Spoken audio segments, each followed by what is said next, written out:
ছাত্র জনতার রক্তাক্ত অভ্যুত্থানের পর থেকে নতুন রাজনৈতিক বন্দোবস্তের বিষয়টি সামনে এসেছে। ছাত্র আন্দোলনের নেতারা নতুন দল গঠন প্রক্রিয়া এগিয়ে নিচ্ছে। জাতীয় নাগরিক কমিটির ব্যানারে শিক্ষার্থীরা সংগঠিত হলেও রাজনৈতিক দল হবে ভিন্ন, যেখানে জাতীয় নাগরিক কমিটি ও বৈষম্য বিরোধী ছাত্র আন্দোলনের শীর্ষ নেতারা নেতৃত্বে থাকবেন। এছাড়া সরকারে থাকা ছাত্রদের প্রতিনিধিরাও থাকতে পারেন। দলের নেতৃত্বে আসার আগেই সরকার থেকে পদত্যাগ করবেন ছাত্র প্রতিনিধিরা। তাদের একজন ছাত্রদের নতুন রাজনৈতিক দলের গুরুত্বপূর্ণ দায়িত্বে আসতে পারেন। বর্তমান সরকারে রয়েছেন ছাত্রদের 3 উপদেষ্টা। তারা হলেন তথ্য ও সম্প্রচার এবং আইসিটি উপদেষ্টা নাহিদ ইসলাম, স্থানীয় সরকার এবং যুব ও ক্রীড়া উপদেষ্টা আসিফ মাহমুদ সজীব ভুইয়া ও উপদেষ্টা মাহফুজ আলম। এই 3 জন ধাপে ধাপে সরকার থেকে পদত্যাগ করে দলে যোগ দিলে সরকারের ছাত্রদের অংশীদারিত্ব কিভাবে থাকবে সে বিষয়টি নতুন করে সামনে এসেছে। ছাত্ররাও বিষয়টি নিয়ে ভাবছেন। এক্ষেত্রে 3 উপদেষ্টা পদত্যাগ করলেও সরকারের ছাত্রদের প্রতিনিধি নিশ্চিত করতে চান তারা। বিষয়টি নিয়ে জাতীয় নাগরিক কমিটি ও বৈষম্য বিরোধী ছাত্র আন্দোলনের অভ্যন্তরে আলোচনা হচ্ছে বলে সূত্র জানিয়েছে। ছাত্ররা চাইছেন সরকারে তাদের অংশীদারিত্ব একেবারে শেষ না হোক। সেক্ষেত্রে কিভাবে সরকারের সঙ্গে ছাত্ররা কাজ করতে পারে সেই বিষয়ে চুলচেরা বিশ্লেষণ হচ্ছে সংগঠন দুটির অভ্যন্তরে, যেটি নিয়ে ইতোমধ্যেই আলোচনা শুরু হয়েছে সরকারের উচ্চ মহলেও। জানতে চাইলে জাতীয় নাগরিক কমিটির যুগ্ম আহ্বায়ক আরিফুল ইসলাম আদিব বলেন, ভবিষ্যৎ রাজনৈতিক উদ্যোগে যুক্ত হতে সরকারে থাকা ছাত্রদের প্রতিনিধিদের মধ্যে 1-2 জন উপদেষ্টা পদত্যাগও করতে পারেন। একসঙ্গে 2 জন না 3 জন পদত্যাগ করবেন সেটি চূড়ান্ত হয়নি, হলে বলা যাবে।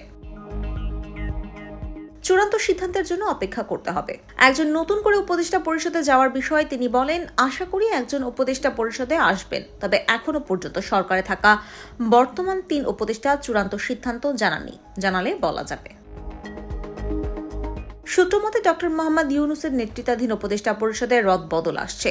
নতুন কয়েকটি মুখ যোগ হতে পারে অন্তর্বর্তীকালীন সরকারে। জাতীয় নাগরিক কমিটির এক সদস্য জানিয়েছেন, 3 উপদেষ্টা ধাপে ধাপে পদত্যাগ করলে সরকারের ছাত্রদের প্রতিনিধিত্ব কিভাবে থাকবে বিষয়টি নিয়ে আলোচনা হচ্ছে। তারা চাচ্ছেন তাদের কোনো প্রতিনিধি সেখানে থাকুক যিনি রাজনৈতিক প্রক্রিয়ার অংশ ছিলেন না বা হবেন না। যাই করা হোক, সবার সঙ্গে আলোচনার ভিত্তিতে সেটি নির্ধারণ করা হবে। অভ্যুত্থানের কোনো অংশীজনের সঙ্গে বিরোধ যেন সৃষ্টি না হয় সে বিষয়েও সজাগ দৃষ্টি রাখা হচ্ছে। জানা গেছে, দল ঘোষণার আগ মুহূর্তে পদত্যাগ করতে পারেন উপদেষ্টা নাহিদ ইসলাম, যিনি দলের গুরুত্বপূর্ণ দায়িত্বে আসবেন। এরপর দ্বিতীয় ধাপে পদত্যাগ করবেন উপদেষ্টা আসিফ মাহমুদ সজীব ভুইয়া, আর উপদেষ্টা মাহফুজ আলম সবার শেষে পদত্যাগ করতে পারেন। এদিকে সংস্কার কমিশন সহ সরকারের গুরুত্বপূর্ণ বিভিন্ন বিভাগে ছাত্রদের প্রতিনিধি রয়েছে, যারা গণঅভ্যুত্থানের আকাঙ্ক্ষাকে ধারণ করে সরকারে ভূমিকা রাখছেন। রাষ্ট্র সংস্কারের অংশ হিসেবে তারা নিজেকে যুক্ত করছেন বিভিন্ন নীতি নির্ধারণী প্রক্রিয়ায়। অন্যদিকে দল গঠনের প্রক্রিয়াও অনেকটা গুছিয়ে এনেছেন ছাত্র আন্দোলনের নেতারা। ফেব্রুয়ারির শেষ থেকে ঘোষিত হতে পারে ছাত্রদের নতুন রাজনৈতিক দল। শুরুতে আহ্বায়ক কমিটি গঠন করে পরবর্তীতে কাউন্সিলের মাধ্যমে পূর্ণাঙ্গ কমিটি গঠন করবেন তারা। ছাত্র আন্দোলন থেকে গড়ে ওঠা প্ল্যাটফর্ম জাতীয় নাগরিক কমিটি এই ক্ষেত্রে নেতৃত্বের ভূমিকায় রয়েছে। যদিও নাগরিক কমিটি সরাসরি রাজনৈতিক শক্তি হবে না, তারা প্রেসার গ্রুপ হিসেবে কাজ করবে। দল গঠনের লক্ষ্যে ইতিমধ্যে সারা দেশে 2.5 শতাধিক কমিটি দিয়েছে নাগরিক committee.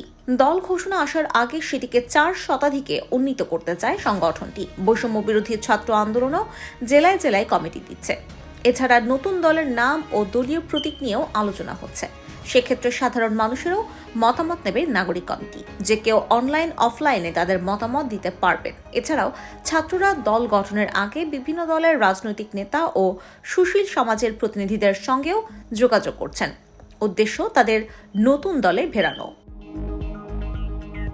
IBTV USA news desk.